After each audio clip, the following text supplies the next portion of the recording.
Lesson number 6 the clever monkey unit 2 আজ টেক্সটটা discuss করা হবে। তাহলে দেখো, লেটস কন্টিনিউ। নেক্সট মর্নিং, পরের দিন সকালে, অ্যাজ ইউজুয়াল অর্থাৎ যথারীতি,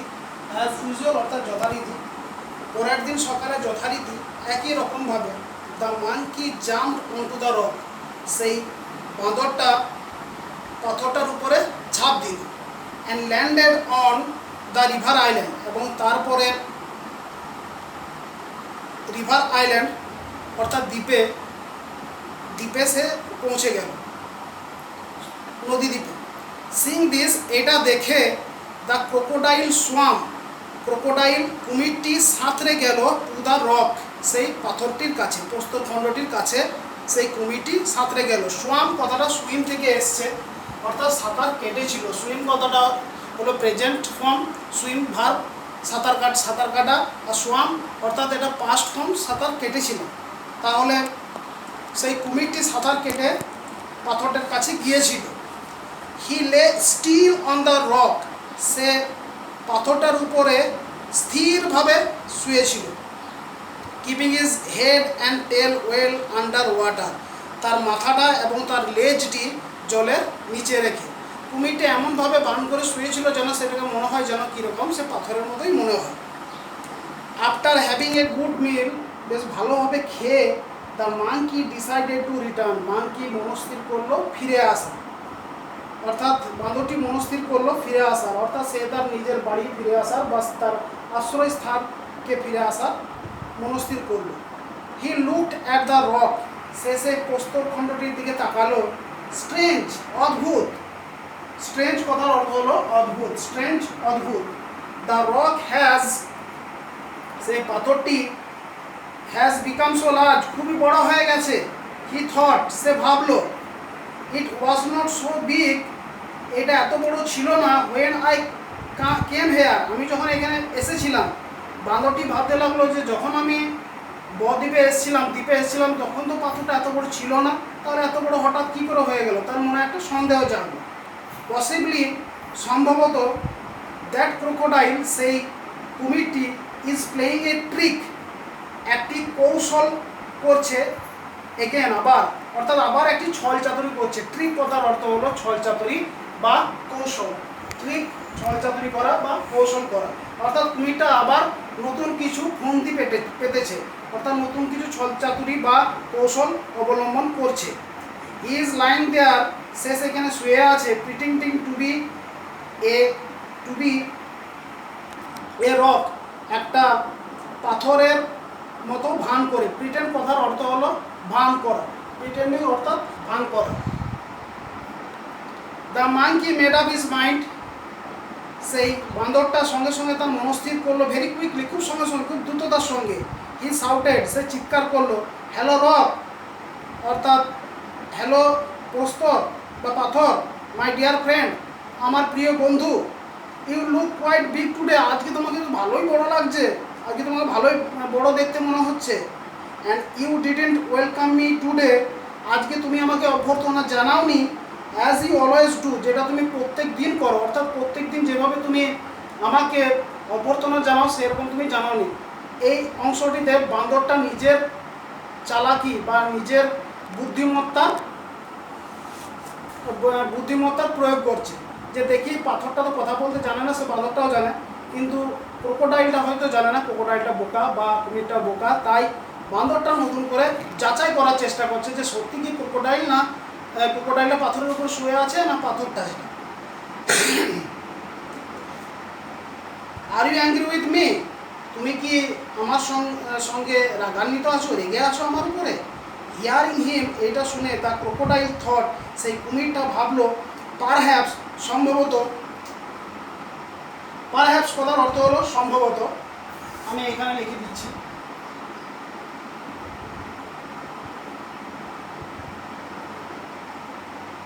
পারহ্যাপস, সম্ভবত,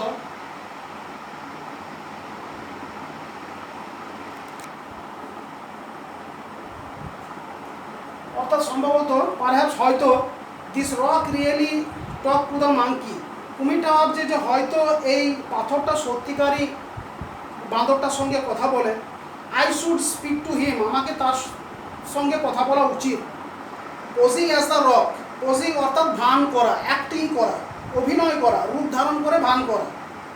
দেখো পোজিং আমি রেখেছি রূপ ধারণ করে ভান করা, অ্যাক্টিং করা, অর্থাৎ এই রকমভাবে পোজিং অ্যাজ দ্য রক অর্থাৎ পাথরের মতো ভান করে আমি তার সঙ্গে আমার কথা বলা উচিত, এটা কুমিরটা ভাবতে লাগলো। আদারওয়াইজ, তা না হলে, আদারওয়াইজ অর্থাৎ নয়তো, নচেত, আদারওয়াইজ কথার অর্থ হলো নচেত।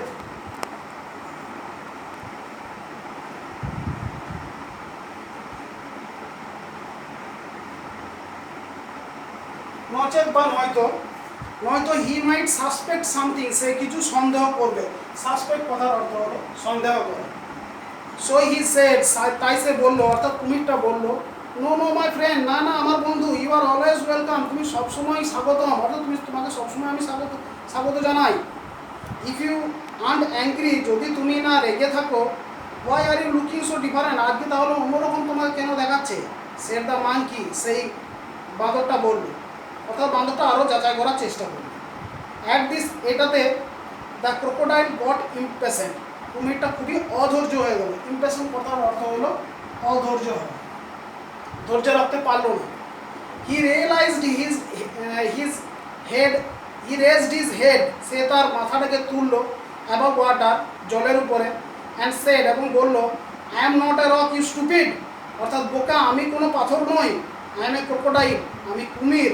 I am going to eat you up very soon, আমি তোমাকে খুব শীঘ্রই গিলে ফেলবো, খেয়ে ফেলবো। দ্য মাঙ্কি রিয়েলাইজ দ্যাট, বাঁদরটি বুঝতে পারলো, রিয়েলাইজড অর্থাৎ বুঝতে পারা, রিয়েলাইজ কথার অর্থ হলো বুঝতে পারা। He could not return home, সে বাড়ি ফিরতে পারবে না, লাইক অল আদার ডেজ, অন্য দিনের মতো, অন্য দিনের মতো আজকে সে বাড়ি ফিরতে পারবে না, কারণ কুমিরটা একটা ফন্দি পেতে বসে আছে, কুমিরটা তার অপেক্ষায়, তাকে খাওয়ার অপেক্ষায় আছে। তাহলে তাকে কোনো একটা নতুন পরিকল্পনা করে, নতুন একটা বুদ্ধি বার করে তাকে বাড়ি ফিরতে হবে। So he made another plan, তাই সে নতুন আর একটা পরিকল্পনা করলো। প্ল্যান কথার অর্থ হলো পরিকল্পনা করা। হি সেড, সে বললো, মাই ফ্রেন্ড ক্রোকোডাইল, আমার বন্ধু ক্রোকোডাইল বা আমার বন্ধু কুমির, আই এম সো সরি, আমি খুবই দুঃখিত। Why did you do all this to catch me, তুমি এসব কেন করছো আমাকে ধরার জন্য, এত কিছু করার কি দরকার? Just open your mouth wide, শুধুমাত্র তোমার মুখটাকে হাঁ করে খুলো। ওয়াইড অর্থাৎ চওড়া, ওয়াইড কথার অর্থ হলো চওড়া, অর্থাৎ তোমার মুখটা হাঁ করে খুলো। I will jump straight into your mouth, আর আমি তোমার মুখে সোজা যে ঝাঁপ মারবো, অর্থাৎ আমি সোজা তোমার মুখে যে ঝাঁপিয়ে ঢুকে যাবো। অত কিছু কষ্ট করার কি দরকার? তোমাকে শুধু এত প্ল্যান, এত ট্রিক্স করার কোনো দরকার নেই, শুধুমাত্র তোমার মুখটা হাঁ করে খুলে দাও, তাহলে আমি সোজা ঢুকে যাব। দ্য মাঙ্কি হ্যাড অবজার্ভ, বাঁদরটা লক্ষ্য করেছিল। অবজার্ভ কথার অর্থ হলো নোটিস বা লক্ষ্য করা। অবজার্ভ লক্ষ্য করা। আর্লিয়ার আগে, দ্যাট যে whenever the crocodile opened his mouth, যখনই সেই কুমিরটা তার মুখটাকে খুলে, his eyes would shut completely, তার চোখগুলো সম্পূর্ণরূপে ঢাকা যায়। কমপ্লিটলি কথার অর্থ হলো সম্পূর্ণরূপে। But the crocodile did not know this, কিন্তু কুমিরটা এটা জানতো না। He was happy at the monkey's suggestion, বাঁদরটার প্রস্তাব, সাজেশন কথার অর্থ হলো পরামর্শ বা প্রস্তাব। সাজেশন কথার অর্থ হলো পরামর্শ বা প্রস্তাব। এই বাঁদরটার পরামর্শ শুনে কুমিরটা ফুলে ভেবে ঢাকঢোল হয়ে গেল, এবং সে কী করতে লাগলো, সে ভাবলো হ্যাঁ আমি মুখটা খুলি, তাহলে এ সোজাসুজি ঝাঁপ মারবে। কুমিরটা একটু বোকাই ছিল।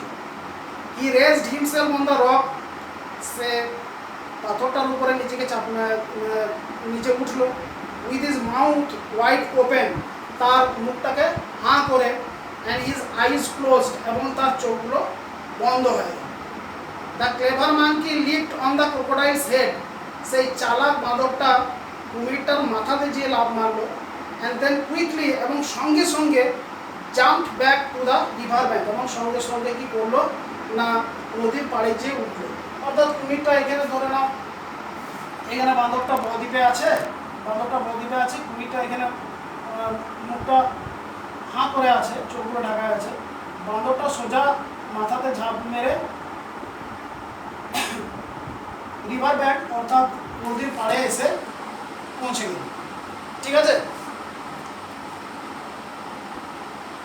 From the safety of his home, তার বাড়ি নিরাপদ স্থানে পৌঁছে আপন এ রিভার সাইড ট্রি, একটা নদী তীরবর্তী গাছে, the monkey loved at the crocodile, সেই বাঁদরটা খুবই হাসতে লাগলো কুমিরটার প্রতি, অ্যান্ড সেড, এবং বলল, ইউ ফুলিশ ক্রোকোডাইল, তুমি বোকা কুমির, you can never catch me, তুমি কখনোই আমাকে ধরতে পারবে না। No doubt you are bigger than me, কোনো সন্দেহ নাই যে তুমি আমার থেকে বড়, but you are a bigger fool too, কিন্তু তুমি বড় হলে তুমি একটা বড় বোকাও বটো। অর্থাৎ তুমি যেমন সাইজে বড়, তেমনি বোকা, সাইজের দিক থেকে তুমি বোকার দিক থেকেও তুমি সাইজে বড়, অর্থাৎ তুমি বড় এবং বড় বোকাও। এটা নেওয়া হয়েছে adapted from best of Jataka tales, জাতকের ছোট গল্প থেকে নেওয়া হয়েছে।